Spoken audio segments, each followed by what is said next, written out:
श्री निखिल पोटाबत्ती यांच्या व्यवस्थापनाखाली सुरू असलेला कुंडल फंक्शन हॉलच डॉक्टर श्वेता होले पाटील यांचे Vaishnavi skin care and laser clinic, doctor Suryaprakash Rajesh Kothe यांचं कोठेज gastro liver care and GI endoscopy centre, doctor BP Ubale यांचे आयुष हॉस्पिटल सोलापूर. अनुभव प्रतिष्ठान सोलापूर ट्रस्ट मकर संक्रांत सणानिमित्त हळदी कुंकू समारंभ थाटात संपन्न. मकर संक्रांत सणानिमित्त अनुभव प्रतिष्ठान सोलापूर ट्रस्ट यांच्या वतीनं हळदी कुंकू समारंभाचं आयोजन बनशंकरी नगर शेळगी इथं रविवारी करण्यात आलं होतं. कार्यक्रमाची सुरुवात प्रमुख पाहुण्यांच्या हस्ते दीपप्रज्वलन व सिद्धरामेश्वराच्या प्रतिमेचं पूजन करून कार्यक्रमाची सुरुवात करण्यात आली. हळदी कुंकू समारंभ हे स्त्रीमधील आदिशक्तीची पूजा करण्याचा दिवस आहे.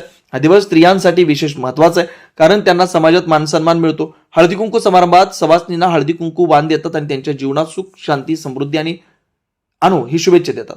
या कार्यक्रमास प्रमुख पाहुणे सौ शशिकला बुरानपुरे, मुख्याध्यापिका श्री सिद्धेश्वर पूर्व प्राथमिक शाळा सोलापूर, डॉक्टर सौ ज्योती बिराजदार BHMS होमिओपॅथिक सल्लागार सोलापूर यांच्या मान्यवरांची उपस्थिती होती. ब्रह्मकुमारी अंजली बहनजी ओम शांती संचालिका शेळगी, प्रतिष्ठानचं काम उल्लेखनीय आहे. संक्रांतीचा सण हा महिलांसाठी एक पर्वणी आहे असं मत सौ बिराजदार यांनी मांडलं. महिलांसाठी हळदी कुंकू कार्यक्रम म्हणून एकमेकांची विचारणा, देवाणघेवाण म्हणजे हाच थाट महिलांसाठी आरोग्य, शिक्षण, आध्यात्मिक या तिन्ही गोष्टी असणं महत्वाचं आहे. प्रतिष्ठान नेहमी सामाजिक कार्यात अग्रेसर आहे. विशेष करून महिलांना पुढाकार देऊन सामाजिक कार्यात उभी केलेत असं मत बुरहानपूर यांनी मांडलं. प्रास्ताविक प्रतिष्ठानचे महिला अध्यक्ष सौ श्वेता कालदीप यांनी मांडलं. सूत्रसंचालन संस्थेचे महिला सदस्य सौ सुनंदा भाईकट्टी यांनी केलं, तर आभार प्रदर्शन सौ संगीता नागनसुरे यांनी केलं. कार्यक्रम यशस्वी करण्यासाठी महिला सदस्य दिव्या कालदीप, कोमल लोणी, मंजुषा पवार, शिवलीला उपासे, सौ सुनंदा भाईकट्टी, संगीता नागनसुरे आदींनी परिश्रम घेतला. त्यांनी शिवाची भक्ती केली, त्याची आठवण केली, त्यावेळेस त्यांना सिद्धी प्राप्त झाली. इथं परमात्मा सांगतो आपण सर्व काही करतो, पण ईश्वराची आठवण करायला विसरतो. देवी देवतांच्या पाया पडतो, जप तप तीर्थयात्रा करतो, पण तरी त्या देवाला म्हणतो मी एवढं सगळं केलं तरी माझ्या मागचं दुःख दूर होत नाहीये. ईश्वर काय म्हणतो की मला तुमचं जप तप नकोय, मला तुमचं काय पाहिजे. आज आपण काय देऊ शकत नाही ईश्वराला, वेळ तर देऊ शकत नाही, पण आपलं मन पण देऊ शकत नाही. आज त्याला काही नकोय, फक्त तुमचं मन पाहिजे. आज आपण प्रत्येकाची आठवण करतो, पण ईश्वराची आठवण कधी करतो? ईश्वराची आठवण कधी करतो? दुःख आल्यावर. म्हणून एक मन आहे कि दुख में सिमरन सब करे, सुख में करे न कोई, सुख में करे तो दुःख काय होय. दुःख येणारच नाही जर तुम्ही सुखात त्याची आठवण केली तर, पण आपण त्याला विसरतो. म्हणून तो म्हणतो मला तुमचं फक्त मन पाहिजे. आणि आज ते मन अशांत आहे, त्या मनामध्ये अनेक विचार आहेत.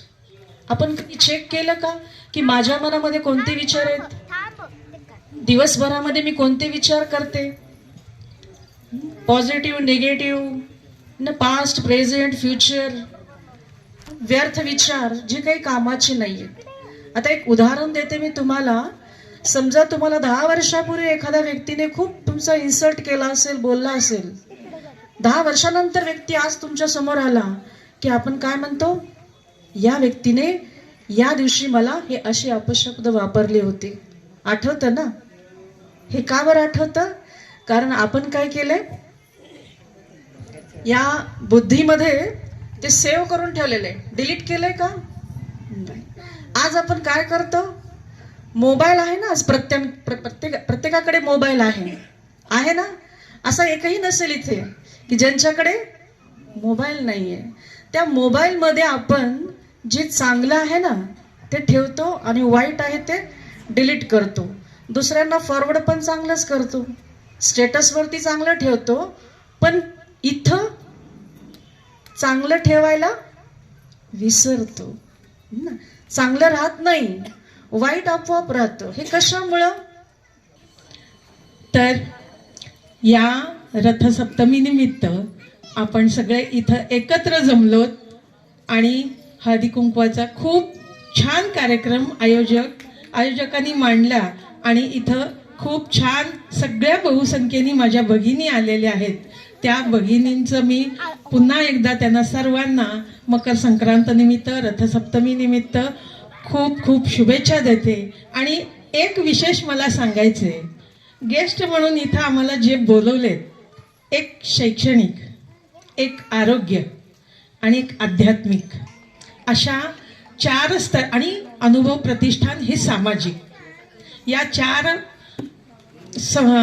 स्तर, 4 प्रतिष्ठा, 4 स्तर हे आत्ताच्या घडीला आयुष्याचं, पुढच्या आयुष्याचे खांब आहेत.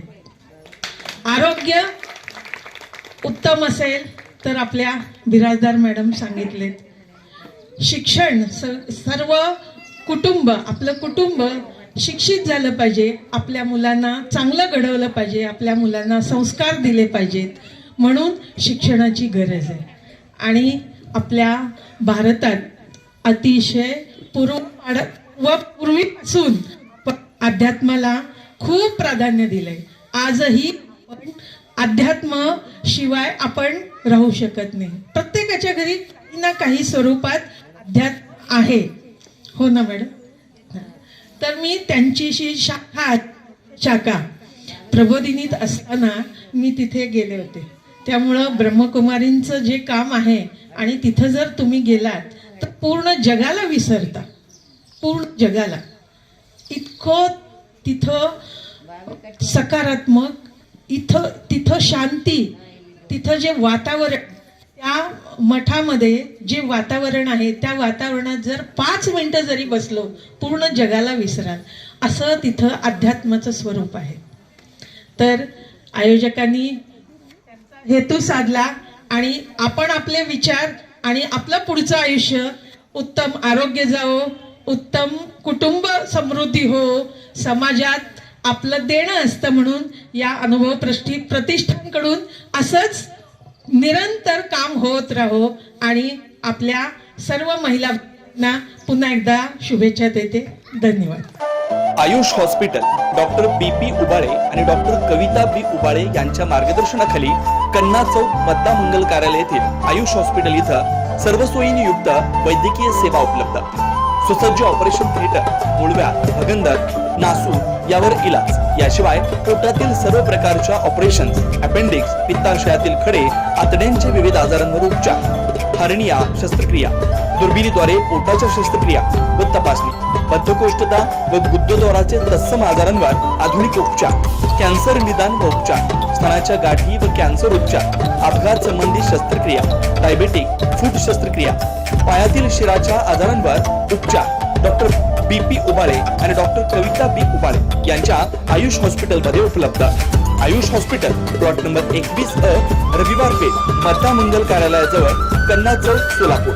Phone number 0217 272 60 95 98 22 60 60 97.